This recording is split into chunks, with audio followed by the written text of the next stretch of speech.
Hello സാറേ, ഞാൻ നമ്മുടെ ബാങ്കിന്റെ കോഴിക്കോട് ബ്രാഞ്ചിലെ മാനേജറാണ് സുനിൽ.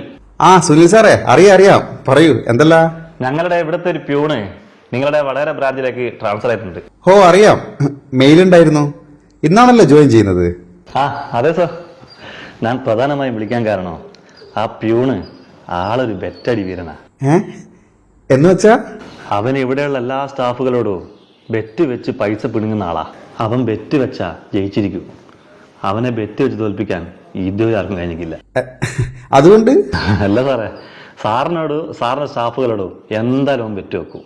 നിങ്ങളുടെയൊക്കെ പൈസ പോവുകയും ചെയ്യും. അതുകൊണ്ട് ശ്രദ്ധിക്കണം. അങ്ങനത്തെ ആളാണല്ലേ. ഞാൻ ശ്രദ്ധിക്കാം. ശരി സാർ. അപ്പോ എന്ത് വന്നാലും അവനോട് ബെറ്റ് വെക്കരുത്. ഓനെ തോൽപ്പിക്കാൻ ഞങ്ങൾക്ക് ആർക്കും പറ്റൂല. ഓൻ തോറ്റ ചരിത്രവും ഇല്ല. അതുകൊണ്ട് പറഞ്ഞത്. Okay sir. ആളെത്തിയിട്ടുണ്ടെന്ന് തോന്നുന്നു. എന്നാ ശരി, എന്നാല് ഓക്കെ. വാ സർ, ഇതെന്റെ അപ്പോയിന്റ്മെന്റ് ഓർഡറാണ്. അപ്പൊ ഇവനാണ് പുള്ളി. കോഴിക്കോട് ബ്രാഞ്ചിലായിരുന്നു അല്ലേ? അതെ സാർ. ഫേസ്ബുക്കിൽ ഞാൻ സാറിനെ ഫോളോ ചെയ്യുന്ന ഒരാളാണ്. അതെയോ? എന്താ കോഴിക്കോട് നിന്ന് വടകരക്ക് ട്രാൻസ്ഫർ മേടിക്കാൻ കാരണം? നമ്മുടെ കോഴിക്കോട് ബ്രാഞ്ചിൽ തന്നെയാണ് സാർ എന്റെ വൈഫും വർക്ക് ചെയ്യുന്നത്. അത് നല്ലതല്ലേ? അതല്ല സാർ, ഞങ്ങൾ താമസിക്കുന്ന ഹൗസിംഗ് കോളനിയിലെ എല്ലാ സ്ത്രീകളും കൂടി ഒരു പിക്നിക്കിന് പോയി. ആ ബസ് ഒരു അപകടത്തിൽപ്പെട്ട് എല്ലാ സ്ത്രീകളും ഓൺ ദി സ്പോട്ടിൽ മരിച്ചു പോയി സാർ. സോറി, എനിക്ക് മനസ്സിലാവും നിങ്ങളുടെ വിഷമം. നിങ്ങൾ ഇപ്പോഴും ഇങ്ങനെ വിഷമിക്കുന്നുണ്ടെങ്കിൽ നിങ്ങൾ നിങ്ങളുടെ ഭാര്യയെ എന്തുമാത്രം സ്നേഹിച്ചിട്ടുണ്ടായിരിക്കും. അതല്ല സാർ, അവിടുത്തെ മാനേജർ എന്റെ ഭാര്യയ്ക്ക് അന്ന് ലീവ് കൊടുക്കാത്തതുകൊണ്ട് ആ പിക്നിക്കിന് എന്റെ ഭാര്യയ്ക്ക് പോകാൻ കഴിഞ്ഞില്ല സാർ. മതി ഒപ്പിട്ടിട്ട് ഡ്യൂട്ടിക്ക് കയറാൻ നോക്ക്.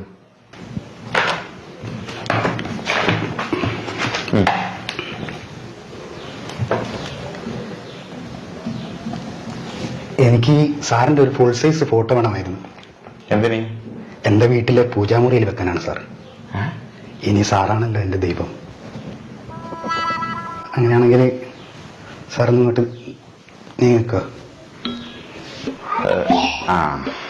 ശരി, നിന്റെ ഒരു ആഗ്രഹമല്ലേ.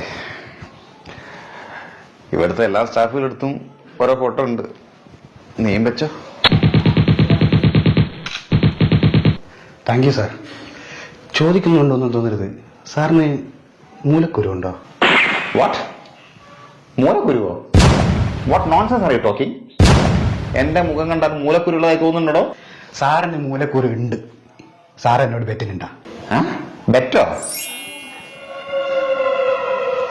അവൻ ബെറ്റ് വെച്ചാ ജയിച്ചിരിക്കും. അവനെ ബെറ്റ് വെച്ച് തോൽപ്പിക്കാൻ ഇതുവരെ ആർക്കും കഴിഞ്ഞിട്ടില്ല.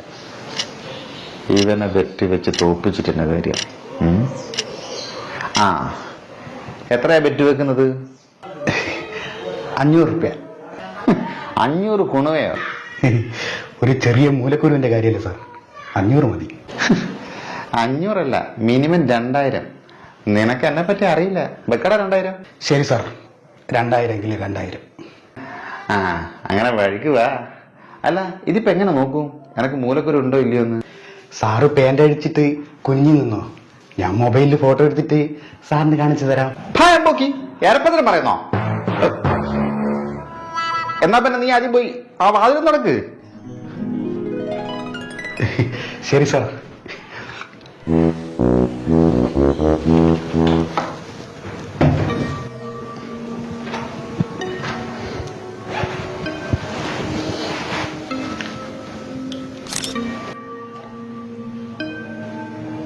സാറേ, ഇതാ ഫോട്ടോ. താൻ എന്ത് ബെറ്റടിക്കാരനാടോ? എനിക്ക് കാണണമെന്നില്ല. എനിക്കറിയാലോ എനിക്ക് മൂലക്കുരു ഇല്ല എന്നുള്ളത്. സൂം ചെയ്ത് നോക്കുമ്പോ മൂലക്കുരു ഉണ്ടല്ലോ. എടോ, അത് മൂലക്കുരു അല്ലടോ, അത് വല്ല മറുകോ മറ്റോ ആണ്. എന്തായാലും നിന്റെ 2000 പോയി. വേഗം എന്താ 2000? താഴെ 2000. ശമ്പളം കിട്ടിയിട്ട് തന്നാ പോരെ സാറേ? പോരാ, ഇപ്പൊ തന്നെ തരണം. ആളും തരവും നോക്കാണ്ട് ബെറ്റ് വെക്കുന്ന പരിപാടി നീ ഇതോടെ നിർത്തണം. എനിക്ക് ആള് മാറി, ഇനി ലൊക്കിലൊടുക്ക് മാനേജർമാരെ കണ്ടിട്ടുള്ളൂ. ഇനി ഇന്റെ ഈ ബെറ്റടി പരിപാടി ഈ സ്ഥാപനത്തിൽ കണ്ടുപോയത് മനസ്സിലായിക്കോ. എന്നാ പിന്നെ ഐശ്വര്യായിട്ട് പണിക്കിയിരിക്കും. ചെല്ലേ ഓന്റെ ഒരു ബെറ്റ്.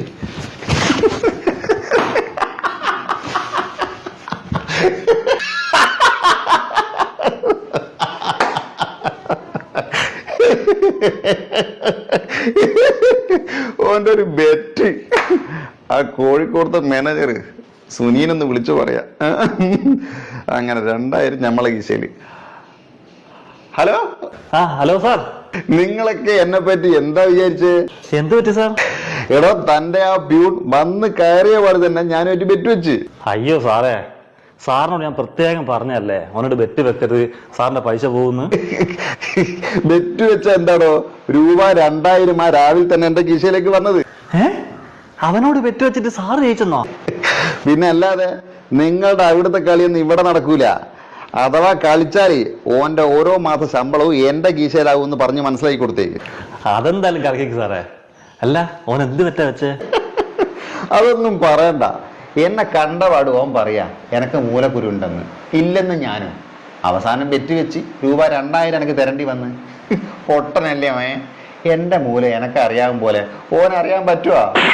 അവസാനം ഫോട്ടോ എടുത്ത് കാണിച്ചപ്പോഴാ ഓന് സമാധാനായത്. സാറെന്ത് പണിയാ കാണിച്ചേ? സാറിനോട് ഞാൻ പ്രത്യേകം പറഞ്ഞല്ലേ അവനുമായിട്ട് ബെറ്റ് വെക്കരുതെന്ന്. എന്ത് പറ്റിയാടോ? സാറേ, അവൻ ഇവിടുന്ന് പോകുമ്പോ ഇവിടുത്തെ 10 സ്റ്റാഫുകളോട് 5000 രൂപ വീതം ബെറ്റ് വെച്ചിട്ടാ പോയെ. ഓ, ഇങ്ങോട്ടേക്ക് ട്രാൻസ്ഫർ ആയ സമയത്തും മൂപ്പർ ബെറ്റ് വെച്ചിനാ? അല്ല, എന്തിനാ ബെറ്റ് വെച്ചത്?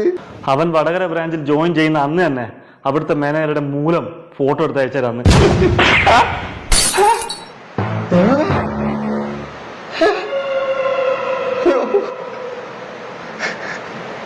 $10,000 $50,000 വിലയുള്ള എന്റെ മൂലാണല്ലോ.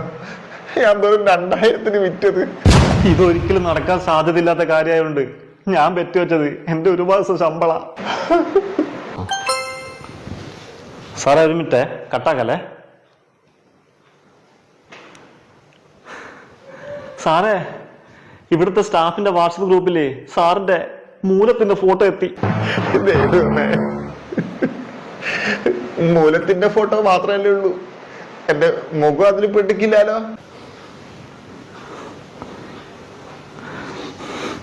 സാറിന്റെ മൂലത്തിന്റെ ഫോട്ടോന്റെ കൂടെ സാറിന്റെ ഒരു ഫുൾ സൈസ് ഫോട്ടോ കൂടി വന്നിട്ടുണ്ട്.